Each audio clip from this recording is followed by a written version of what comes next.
Bueno, bienvenidos a un nuevo encuentro de charla entre teatros. Yo soy María Biau, de Espacio Trombarte, Yo soy Sergio Albornoz de Teatro Quirón. y hoy tenemos el placer, el lujazo de conversar con Carlos Rottenberg, que es uno de los empresarios teatrales más importantes que tiene el país. Bienvenido, Carlos, muchísimas gracias por el espacio y por tu tiempo. Por favor, a ustedes, gracias por invitarme. Me saco el anteojo para verlo mejor. Qué bien. Bueno, la idea de, como te contábamos, que hacemos estos ciclos es para charlar, para repensarnos juntos varias cosas. Y algo para que queríamos arrancar esta charla, más que entrevista, es una charla, nuestra manera de ver, es, nosotros recordamos y tenemos muy presente un audio, ¿te acordás que había circulado tuyo en marzo? De cómo iba a ser, de una idea de lo que podía llegar a pasar con esta situación que estamos atravesando en nuestro sector particularmente. Y bueno, eso fue en marzo. Actualmente estamos en junio. ¿Para vos qué cambió? A ver, te tiro primero el cierre, no cambió nada. Claro. El tema es que yo ese audio, cuento la historia en un minuto, ese audio yo lo hice en forma privada por WhatsApp a mis colegas de los teatros de la Avenida Corrientes de Buenos Aires. En realidad era lo que llamamos el circuito comercial, y era un preparémonos desde el punto de vista del perjuicio económico para cumplimentar y cumplir con todas las obligaciones que tenemos, que son muchas. Por eso yo lo grabé espontáneamente, nunca pensé que iba a circular, y esto fue un domingo a la noche de marzo, y a la mañana siguiente me empecé a recibir llamados de gente que lo iba recibiendo, y terminé escuchándolo en la pantalla de Canal 13 de Buenos Aires el jueves siguiente. Claro. Quiero decir con esto que, por suerte, tengo, no sé ya a esta altura si es un defecto o una virtud, creo para mí que es una virtud, que yo digo en privado y en público lo mismo. Entonces, como digo lo mismo, no me preocupa que haya circulado, al contrario. Lo único que hice fue refrendarlo. Y dije recién que no cambió nada porque yo creo que lo que pude ver en marzo fue una cosa que, estudiando un poquito lo que estaba pasando en el mundo, me iba a permitir vivir esto con la responsabilidad empresarial con menos zozobra. ¿En qué sentido? Porque si vos pensás que esto era una cuarentena de una quincena o de un mes, y que lo que no íbamos a tener era teatro justo cuando arrancaba la temporada fuerte, la de marzo, por un mes, te podías preparar, para quienes tenemos mucho compromiso económico, muchas obligaciones, muchos trabajadores a cargo, te podías mal preparar. Te podías preparar pensando que era un ratito. Claro. En cambio, cuando yo veía que en Nueva York planteaban un cierre de teatros por 2 semanas, en Londres me sorprendió. El lunes 16 de marzo nosotros ya habíamos cerrado los teatros antes de la cuarentena, y Londres seguía vendiendo las entradas. Hay un tuit de nuestra cuenta Multiteatro. Yo estaba sorprendido el lunes 16 de marzo a la mañana que se seguían ofreciendo las funciones para esa noche en Londres. A la noche del lunes 16 de marzo salió un comunicado que se suspendía todas las funciones. Miremos lo que pasó en Madrid. Fueron llevándolo hasta una fecha determinada, después la llevaron un día no me acuerdo ya de cuál, de abril, después la llevaron hasta el 7 de junio, y del 7 de junio ahora la mandaron al 6 de septiembre. Vale decir, las comunidades teatrales lo fueron llevando pensando que era más corto. Y yo directamente en ese audio de marzo planteé que habíamos perdido el año. Y explico por qué perdimos el año, y lo sigo diciendo. Perdimos el año porque lo que el público no sabe es que el 80% de la gente que va al teatro en Argentina, sin importar el circuito, lo hace en el semestre abril-septiembre. Solo un 20% de público lo hace en el semestre octubre-marzo. Miren ustedes en el circuito independiente y van a ver que también marca lo mismo. O sea, lo fuerte es abril-septiembre. En abril-septiembre se da todo el circuito nuestro también del teatro comercial de la calle Corrientes. Digo Corrientes para decir, con todos los aledaños que eso tiene. En ese semestre se da la programación fuerte de los teatros públicos.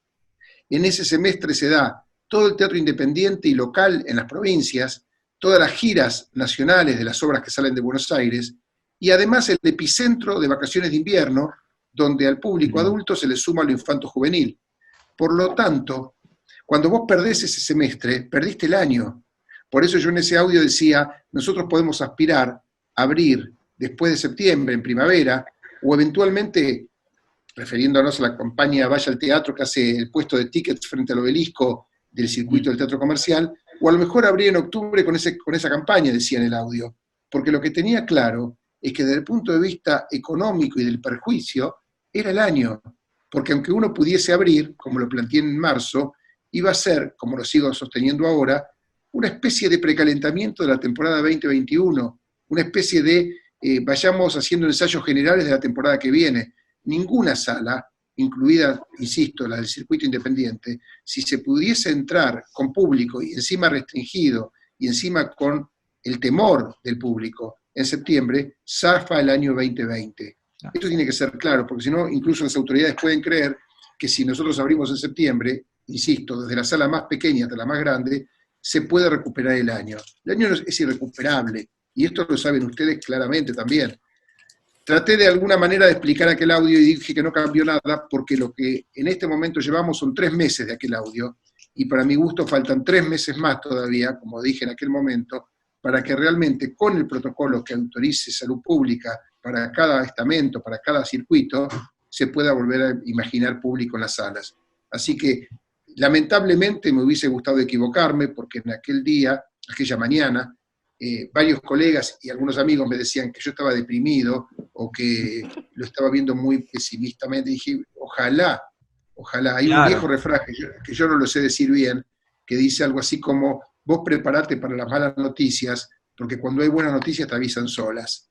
Bueno, en este caso yo preferí, por responsabilidad empresarial, prepararme para lo que realmente me iba a pasar, y creía en eso, y por eso en lugar de discutir el audio, me fui rápidamente a los bancos a preguntar cómo podemos hacer para tener dinero, qué tenemos que hacer, qué trámite tenemos que hacer, porque yo voy a tener un perjuicio enorme este año, y quiero fundamentalmente, como empresario privado, mantener la misma conducta de siempre, no fallarle a nadie, y para eso tengo que ser demasiado, al margen de la espalda que cada uno pueda tener, demasiado creativo para no confundirme en cómo poder hacerlo, y cuando pase la pandemia, porque va a pasar, haber quedado lo más digno posible desde mi rol, que claramente es de un empresario de este sistema, que, como digo siempre, a mí me honra ser empresario, porque el problema no es el rol de cada uno, sino la ética que cada uno le ponga al rol.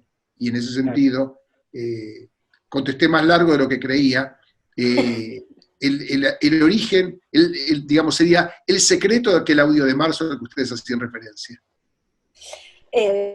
Carlos, permíteme retomar algo, digo, para nosotros en el espacio independiente ese audio fue sumamente develador también, ¿no? Porque quizás uno en ese momento estaba más esperanzado con que la situación pudiera, más ingenuamente esperanzado, ¿no? Digo, de que pudiera abrirse junio, julio, ¿no? Y de pronto era interesante escucharte, fue interesante escucharte, porque decís, esto que hablabas, ¿no? Del refrán, ¿no? Digo, bueno, ok, no, preparémonos para lo peor, que lo peor en la primera instancia es un año ya perdido.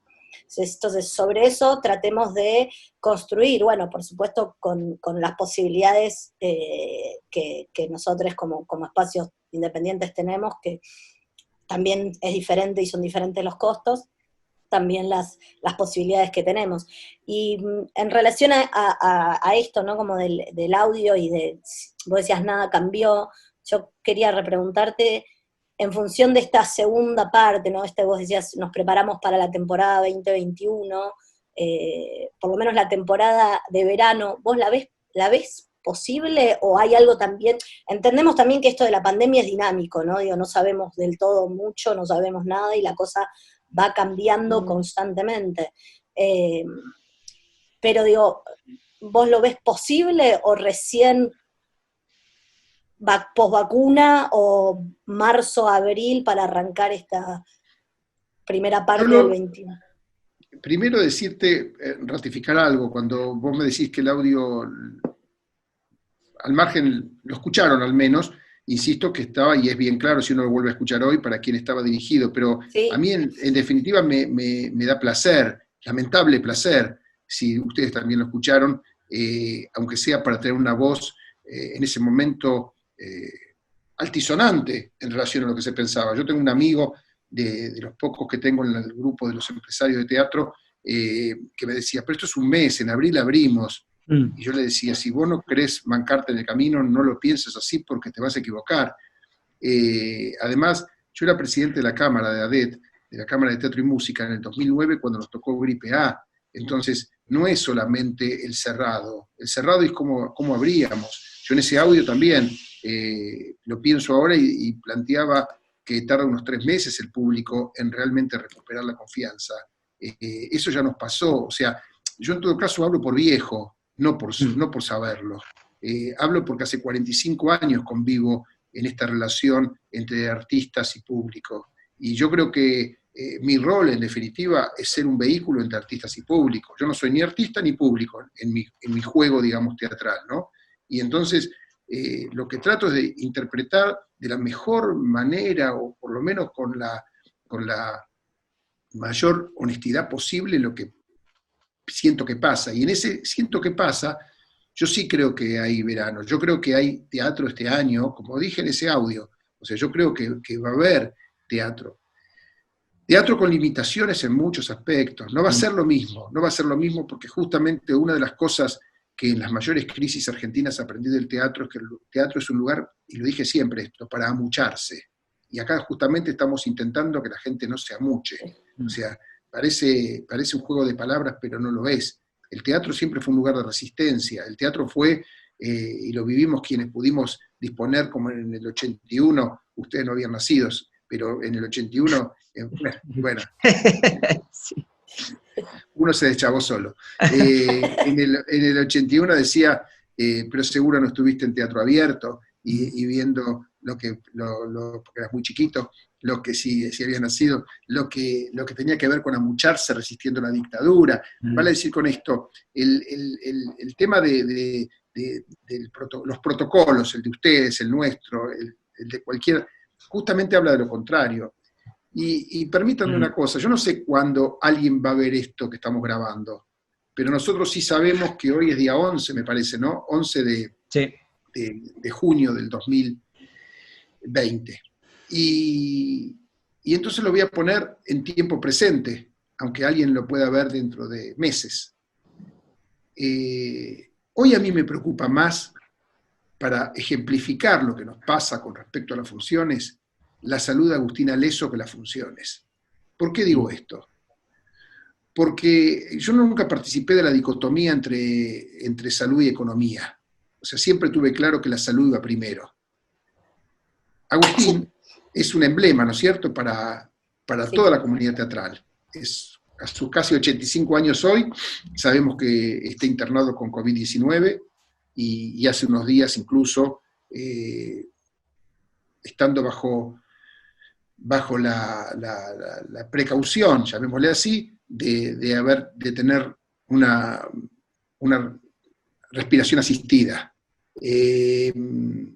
Cuando vos tuve la suerte en el último tiempo de estar bastante cerca de él, pero por otro tema, por el tema de la subsistencia de su escuela de teatro, nada que ver. Y en el medio pasó esto de la enfermedad.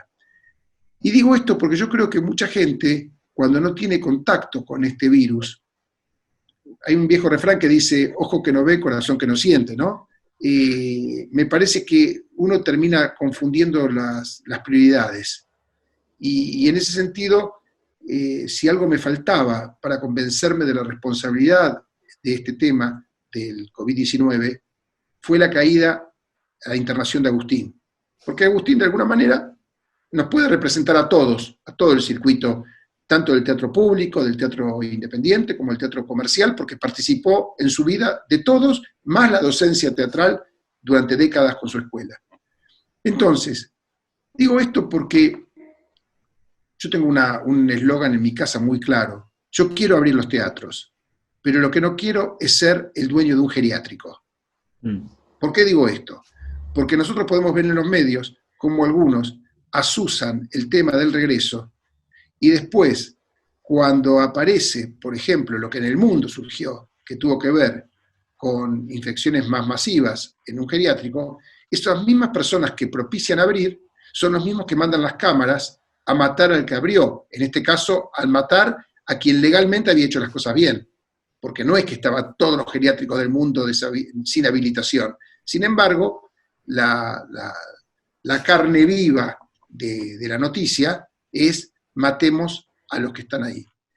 Yo tengo claro que quiero abrir, y tengo un perjuicio económico por no abrir, y una necesidad de mucha gente y de muchos artistas. Pero cuidado, porque tengo claro que si no abro en las condiciones que tengo que abrir, y con los protocolos, con todos los sellitos puestos, y con todas las autorizaciones de salud pública, el día de mañana, un artista, un técnico, 6 espectadores, el boletero, tiene positivo COVID-19, y lo que voy a tener van a ser las cámaras en la puerta del multiteatro Comafi, por ejemplo, diciendo, Rottenberg, usted permitió, y a mí no quiero que me agarren con esa.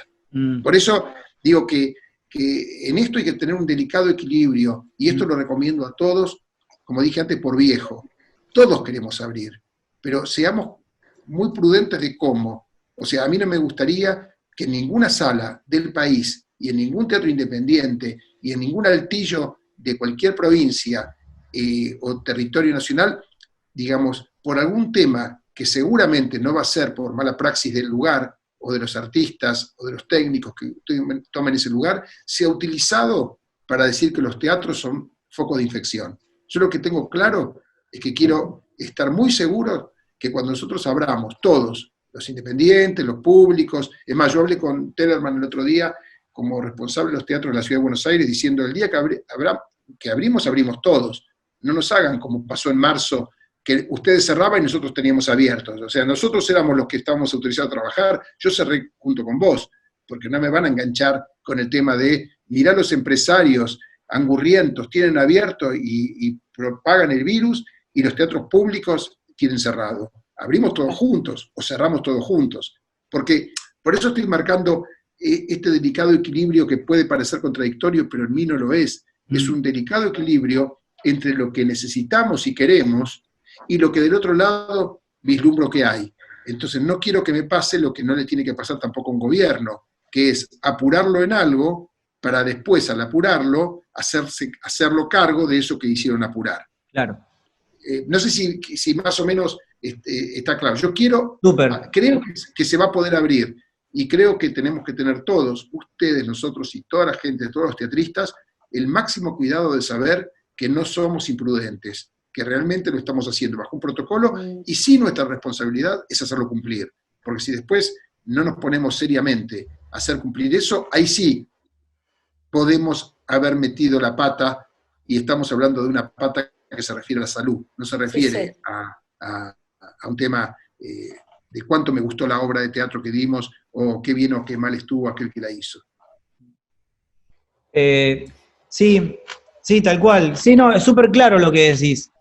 De eso deriva quizás la siguiente pregunta. Teniendo en cuenta en este futuro que está todo, las reglas salúbricas de cada espacio acomodadas, y se abre. Habíamos visto en una entrevista que habías hablado sobre una hoja de ruta que, vos le llamabas así, hoja de ruta que habías presentado a Cava y a Mar del Plata. Sí. ¿Qué se te había ocurrido? ¿En qué constaba esa hoja de ruta? Esa hoja de ruta fue 2 meses después del audio de marzo, en mayo, porque aclaro que ese audio de marzo lo escuchó desde las autoridades también. O sea, no es que solamente fue, o sea, terminó llamándome Enrique Abogadro, ministro de Cultura, ustedes hicieron una entrevista con él, de la ciudad, también lo había escuchado, o sea. Entonces me pareció que había que ya empezar con un avance, ya habían pasado 2 meses. Entonces en mayo, como yo trabajo en Mar del Plata y Buenos Aires, a los 2 jefes de gobierno, junto con los 2 responsables de cultura de ambas jurisdicciones, presenté esa hoja de ruta que era poner, de alguna manera, fechas a eso que había dicho en marzo, y qué es lo que está ocurriendo ahora. Era por qué seguía planteando los 6 meses, ya habían pasado 2, y que había que empezar en esa hoja de ruta con esto que está avanzando. Si leemos la hoja de ruta, planteaba una primera etapa donde en definitiva tiene que ver con la apertura parcial, una apertura que yo llamaba de abajo para arriba. Muchos entendieron que se refería solamente a la capacidad del lugar, no era de abajo para arriba es esto, streaming es de abajo para arriba, porque con el streaming, por ejemplo, en nuestro circuito prácticamente no podemos trabajar, porque no son edificios millonarios en costo, como para abrirlos para hacer una grabación que es muy, muy acotada desde el punto de vista, digamos, no podemos mantener todo el personal agremiado para hacer un streaming, o para hacer uno por semana. Entonces, pero sí significaba una apertura para fundamentalmente los artistas, porque acá la gran masa más desprotegida son justamente los que llamamos contratos eventuales, las cooperativas, no el personal fijo de las salas. Yo siempre dije, hoy está más cubierto, paradójicamente, el boletero, el acomodador, el maquinista, el utilero, el electricista, el personal de limpieza, de maestranza, de contaduría, por llamar con rubros un teatro, que está bajo la protección de la ley y con el la famosa relación de dependencia, que justamente los artistas, escenógrafos, directoras, todos los que tienen que ver, que se reúnen para el espectáculo, ¿qué protección tienen si no tienen un empleador? ¿Qué protección tienen si no tienen a quien reclamarle nada? Entonces, de alguna manera, en esa etapa se planteaba esto y se planteaba lo que para mí está ocurriendo. Insisto, la primera pregunta, y va con la hoja de ruta después, fue ¿qué pensaba con respecto al audio? Es que yo lo sigo viendo exactamente con el audio. O sea, yo escucho el audio y leo la hoja de ruta y digo, estamos en el mes 3 de los 6 y estamos en la etapa que teníamos que estar, que es en el mes 3 abrir, ya sea para arreglar el techo de la sala, pintarla, ensayar o grabar teatro o música. Y me parece que vamos a eso, y me parece que yo hasta ahora no cambié la perspectiva de marzo, ratificada en mayo. Y lo que sí hice en mayo fue agregar, una vez que se supo que la curva sanitaria era diferente, y como realmente yo en ese sentido desde siempre, y por eso todo el país está integrado en ADET, no es de la ciudad de Buenos Aires, como siempre pienso en aquel que tiene un sótano en Jujuy y un altillo en Chubut, sí planteé, no miremos esto desde el ombligo de las salas de la Avenida Corrientes, porque por lo tanto, como hay muchos elencos locales y mucho teatro que, aunque a lo mejor no lo conocemos de forma directa, yo conozco bastante porque me relaciono con muchos equipos de teatro independiente de Argentina en general, bueno, no lo miremos, estoy hablando de un mes atrás, hoy está bien clara la diferencia, pero hace un mes atrás, cuando no había abierto todavía Argentina, yo planteé, que lo mandó Telam y salió publicado en varias provincias, yo de hecho hice varias notas, se lo puede encontrar poniendo mi apellido en Google, no miremos esto del ombligo de Buenos Aires, ya en mayo, a principios de mayo, dije acá va diferente la curva, y entonces, ¿qué tiene que ver el elenco del teatro de Salta esperando al elenco de un teatro de Artey en Buenos Aires? Por eso planteé, no lo miremos desde el ombligo de Buenos Aires. Así que, hasta ahora no estoy sorprendido, porque hasta ahora es lo que me pareció el primer momento. Insisto, yo hablo con colegas de Nueva York, de Londres y de Madrid, que son las 3 comunidades teatrales con las que tengo alguna relación telefónica o WhatsApp o Zoom, y yo creo que ellos pecaron de optimistas porque al final de cuentas hoy están las 3 comunidades teatrales alineadas en septiembre, cuando en aquel momento me dijeron que lo mío era una locura en plantearme 6 meses para la vuelta al teatro. Yo en ese momento dije y sigo diciendo, ni siquiera se abrió el aire libre, dije en el audio. O sea, primero para abrir lo nuestro, tanto tiene que abrirse, incluyendo el aire libre. Bueno, ahora está empezando a abrirse el aire libre, pero eso en marzo lo planteaba como primera apertura. ¿Qué estamos hablando de los shoppings o de los restaurantes si no abrimos el aire libre primero? O sea que, no sé, concretamente no tengo mucho más para agregar, porque si no me parecería que nos pasamos los 40 minutos hablando de aquel audio. No, pero es un poco, digo, poner en contexto de algo que no está siendo modificado. Carlos, déjame retomar algo en función de lo que hablabas recién de la descentralización de Buenos Aires. En esa misma entrevista vos hablabas de que quedaba pendiente un acuerdo del marco nacional. ¿Tiene que ver con esto de que hablas de la descentralización? ¿O a qué te referías? Me refería que comúnmente estamos tan acostumbrados, y en esto, insisto, yo por ejemplo cuando charlo con ATRA son los teatros de la costa atlántica, donde también está incluido los teatros independientes de Mar del Plata, a veces me sorprende, por ejemplo, la poca comunicación que tiene con Artey. siendo teatros independientes a 400 kilómetros. Es más, yo les he pasado los teléfonos de una institución a otra, porque después de tantos años de teatristas no se conocen. Y me parece que en ese sentido, hay hay un paralelismo más allá de la geografía.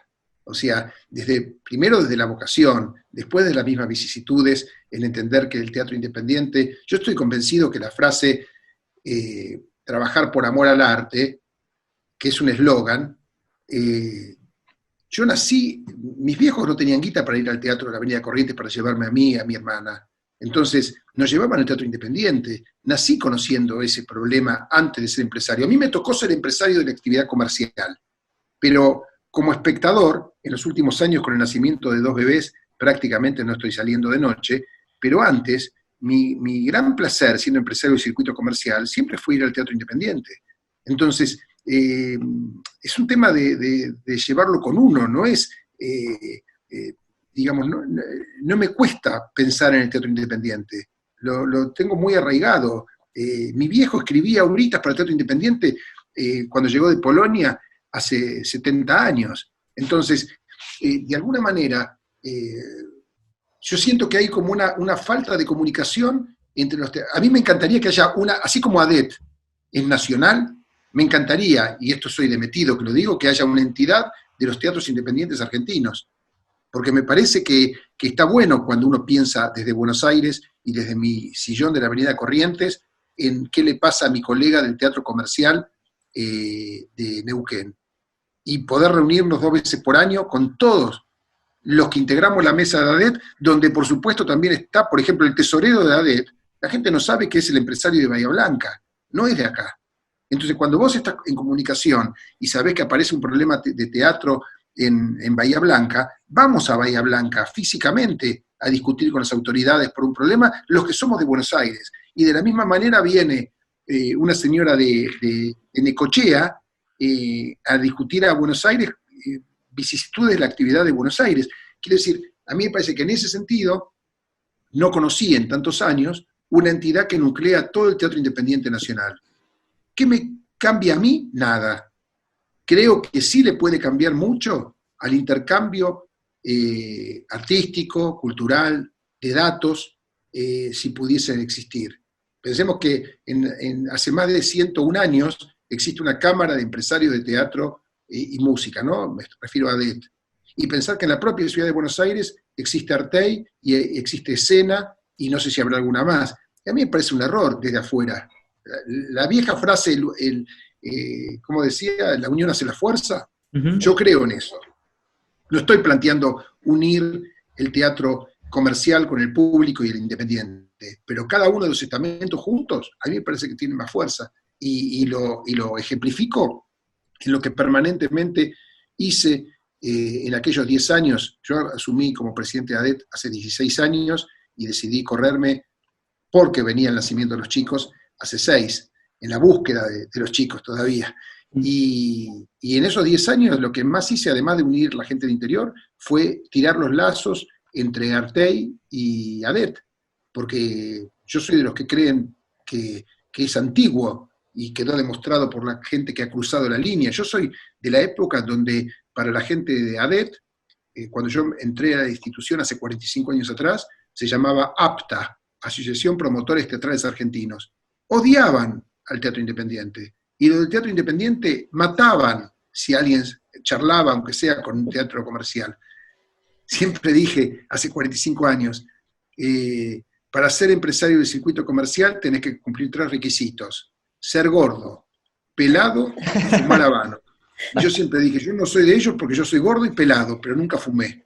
Entonces, siempre con ese chiste me separaba para decir, voy a hacer todo lo posible por unirlo. Por eso aparece el premio Artey, por eso no voy a enumerar acá la cantidad de lazos que hubo, que termina luego incluso con Sebastián Blutrach, que también estuvo con ustedes como presidente de ADET, participando de reuniones con Artey, porque entiendo eso, entiendo que definitivamente tenemos que hacer docencia en entender que el teatro no se divide por público independiente o comercial, se divide en buen teatro y mal teatro. Y yo he visto muy buen teatro en los 3 circuitos y he visto muy mal teatro en los 3 circuitos. Entonces, no es que porque me siento incómodo en una silla en un sótano, entonces tiene que gustarme más porque resulta Claro. que tengo que tenerla. No, encima que no entro en la silla, tengo que putear porque no me gustó lo que vi. Y no me da ningún problema decirlo.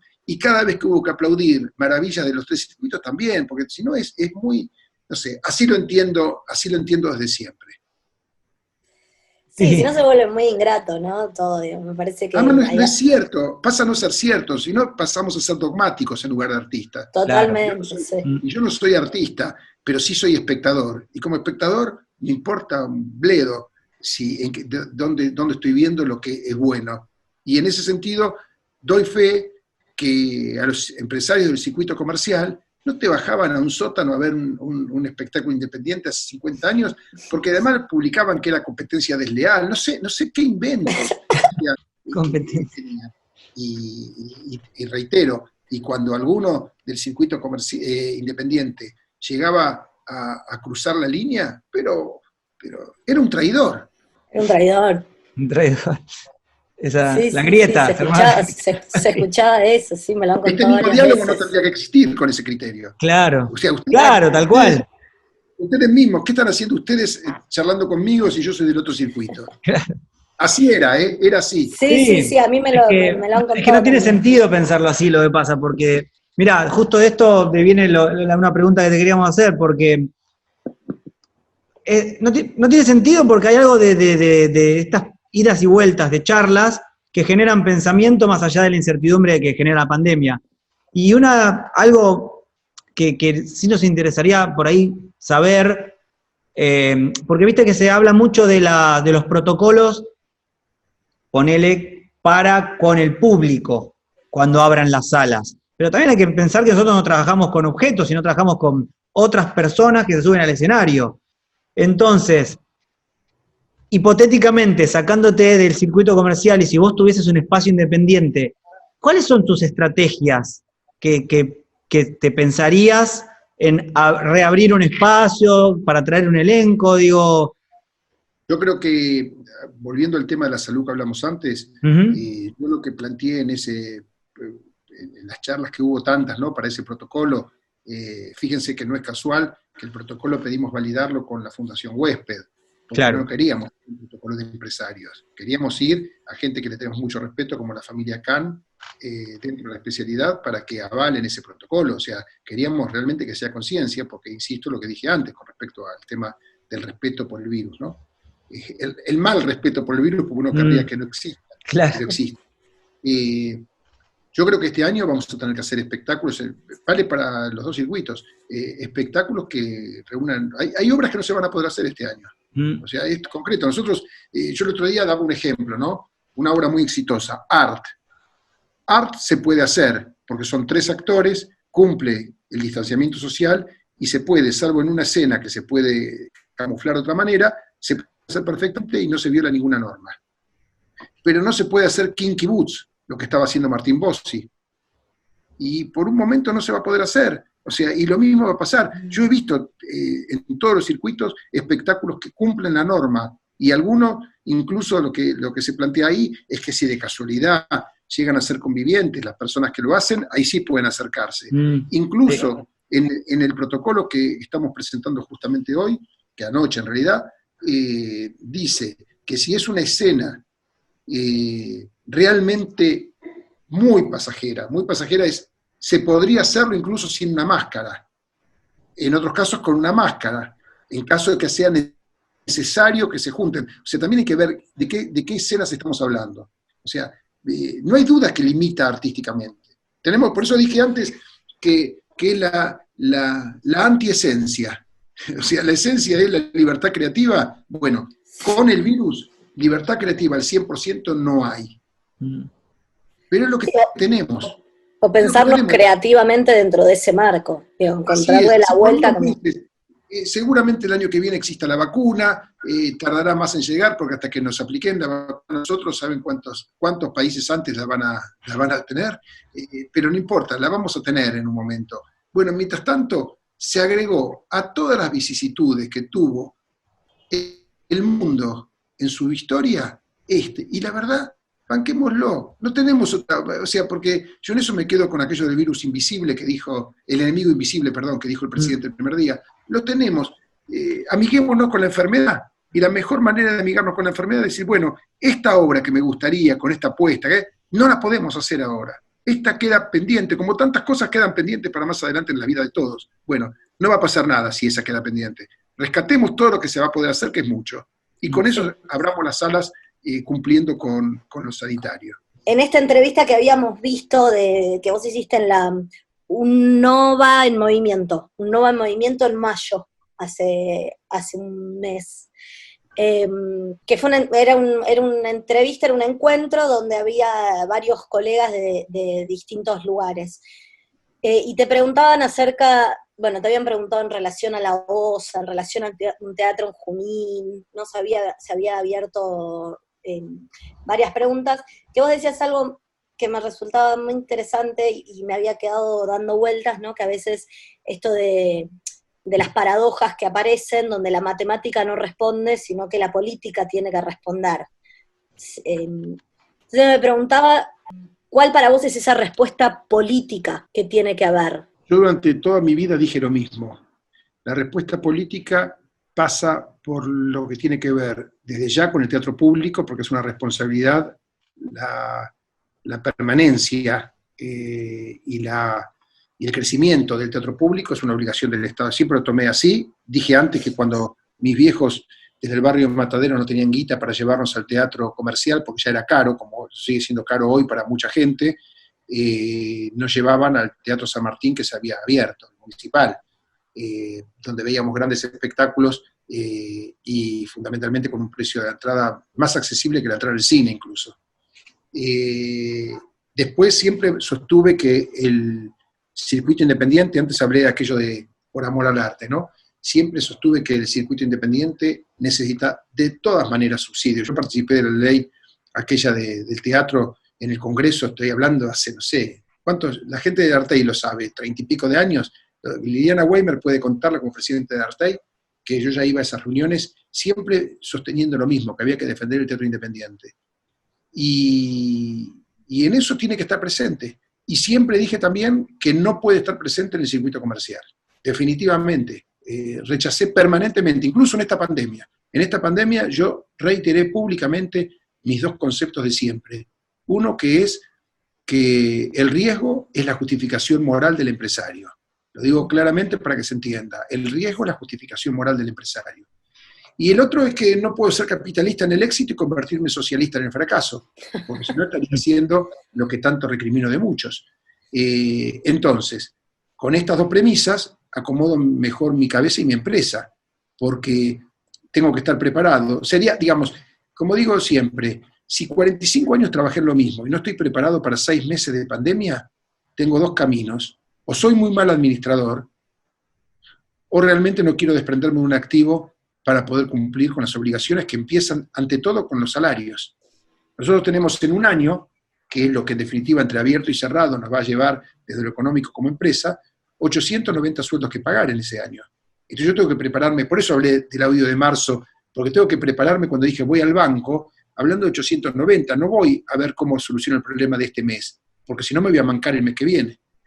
Entonces, si cuando tenemos un éxito en el circuito comercial, no repartimos con el Estado, porque además es una actividad exenta impositivamente, desde una ley de fomento del año 58, no puedo, cuando me va mal, hacerle cargo al Estado, que en definitiva es a todos nosotros, al contribuyente, de ese circuito. O sea que muy claramente siempre lo dividí, y no me confundí nunca en eso, ni siquiera en pandemia. Todo para el teatro público es una obligación. En el caso del teatro independiente, si Argentina goza del lugar que goza en el mundo, es porque es el único país que tiene más espacios escénicos que pantallas de cine. Y si tiene más espacios escénicos que pantallas de cine, que no ocurre en ningún país del mundo, es porque es el país más fuerte en el rubro del teatro independiente. Hay más teatro independiente en Argentina que en el país que quieras ponerle. Ni en Estados Unidos, ni en España, ni en Gran Bretaña, en ningún lugar hay tanta cantidad de teatristas del circuito independiente. ¿Cómo no voy a regar ese circuito? Un circuito que fundamentalmente está hecho en la pasión, que es la que genera escuelas de teatro, porque hay mucha demanda de personas que quieren integrar ese circuito, sabiendo que hay mucha menos demanda del público por verlo. O sea, la ecuación, yo siempre digo lo mismo, yo no soy, pertenezco a esta comunidad artística no siendo artista, no escribiendo libros, no pudiendo tener la capacidad de dirigir teatro, mucho menos actuar, no sé construir la escenografía, no sé, no conozco desde lo artístico los rubros que las distintas responsables de cada área pueden ir haciendo. Pero sí conozco y tengo la obligación de ser bueno en lo que me pidieron o en lo que elegí ser, que es manejar los números de toda esa comunidad en mi propia empresa. Si fallasen los números, tampoco serviría para eso. Entonces digo, bueno, me tocó ese rol, lo elijo, lo gozo plenamente porque además tengo el privilegio de trabajar con una materia prima que son seres humanos, que no me da lo mismo hablar con un artista que hablar fabricando ballenitas. Entonces, ¿cómo no voy a ser un privilegiado por pertenecer a ese mundo desde ese rol? Pero desde ese rol tengo que tener muy en claro que justamente porque conozco los números, sé que hay mucha más gente con la necesidad, con la pretensión, con la vocación, con las ganas de poder vivir de ese mundo, que público pagante para poder sostenerlo. Entonces, como la ecuación no me cierra como empresario, y me estoy metiendo en el circuito independiente, digo, tiene que estar presente el Estado, porque tengo tantos miles de personas que necesitarían tanto dinero anual para sostener la actividad independiente que goza de tanto prestigio en Argentina, pero tengo del otro lado el público pagante que no representa más de un 30 o un 40% de esa necesidad. ¿Quién se hace cargo del otro 60%? O se hace cargo el Estado para defender el circuito independiente, o se cae el circuito independiente. O sea, concretamente, si le sacamos el subsidio, el que sea, que recibe el teatro independiente, si por un minuto no tuviese nada más que el ingreso por clases o entradas vendidas, en el país yo creo que era un 30% de espacios. Sí. El 70% se cae. ¿Cómo no voy a defender entonces? ¿Cómo, si yo fuese autoridad, cómo no voy a defender algo que se fue construyendo, un tejido cultural que se fue construyendo a lo largo de décadas? Este es el país donde hace hoy 90 años Leónidas Barletta fundó el Teatro del Pueblo, en 1930. Quiero decir, ¿cómo no voy a defender eso si tiene 90 años de historia, como mínimo, el teatro independiente, si tomamos como mojón a Barletta y el Teatro del Pueblo? Por lo tanto, es muy claro, es un capital, un patrimonio cultural que tiene Argentina, el teatro independiente. Por eso sostengo que tiene que estar presente el Estado. Y lo puedo decir más suelto de cuerpo que ustedes, porque pertenezco a digo que no tiene que tener ningún apoyo, porque el apoyo lo tiene cuando metemos Toc Toc y es un éxito. Toc Toc es el que me tiene que sostener los fracasos. Cuando metemos Brujas o Salsa Criolla o las compañías de Alberto Olmedo, esas compañías, esos tanques teatrales, son las que nos permiten bancar muchos fracasos. No el Estado. El Estado que se preocupe por lo que no cierra, los que no van a tener nunca esos ingresos, o en todo caso podrá existir cada tanto un terrenal, por ponerle nombre y apellido en el Teatro del Pueblo, que deje también un rédito económico. Pero son las excepciones en la cantidad de cientos de espectáculos del teatro independiente que se presentan por año. Lo que, para cerrarlo, quizás lo que pensábamos era si vos querés decir algo en particular o te queda algo por decir, por comunicar. Gracias por la charla, creo que ya a esta altura muchos nos conocemos, en todo caso me da mucha risa estar desde un teatro independiente con Star Wars de un lado y Superman del otro. Eso también revela que los límites se han cruzado. Sí, por suerte. Bueno, muchísimas gracias por tu generosidad de darnos este tiempo. Para nosotros está buenísimo escuchar voces, así como te escuchamos a vos, a Sebastián. Algo que hablábamos con Sebastián que está re bueno es desestigmatizar al empresario. Me parece que está bueno desestigmatizarlo, porque a veces hay un ideal de eso, de que el empresario es de una manera, digo, hay personas que después se ejercen roles. Y aclaro una cosa, también lo dije al aire hace muy pocos días en un canal de televisión, ser empresario tiene mala prensa porque se hicieron los deberes como para tenerla. No hay que pedir disculpas por tener mala. Yo también tengo mala, digamos, yo también tengo malos conceptos de muchos empresarios, pero también tengo malos conceptos de muchos artistas, ¿eh? O sea, no quiere decir, claro. o sea, no quiere decir, yo, como empezamos hablando del virus y del delicado equilibrio, en todo es delicado equilibrio. Sí. Chicos, nunca vamos a ser todos igual y no somos todos lo mismo. Depende más que lo que uno diga en una cámara, lo que cada uno traiga en la vida práctica, en sus hechos y en sus contribuciones o sus malos hábitos. Bueno, miremos eso. Después se llame como se llame. Escúchame, un ingeniero es muy bueno hasta que se le cae el edificio. Y si resulta que cuando se le cayó el edificio nos dimos cuenta que en realidad no tenía el material apropiado para eso, resulta que no era un buen ingeniero, era un delincuente. Con esto quiero decir que no nos quedemos con los roles. Desde el cirujano hasta el teatrista, desde el empresario hasta el obrero, hay de todo como en botica. Exacto, sí, señor. Bueno, muchísimas gracias. Muchísimas Carlos. gracias. Un placer. Chau, chau. Abrazo grande, gracias, ¿eh? Bien, bueno, entonces para ir cerrando, si puede ser cortito, lo único que en base a esto que estamos hablando, para el mientras tanto, si hay alguna idea de, por ejemplo, de algunos impuestos que son claves y que son particulares de ciudad, como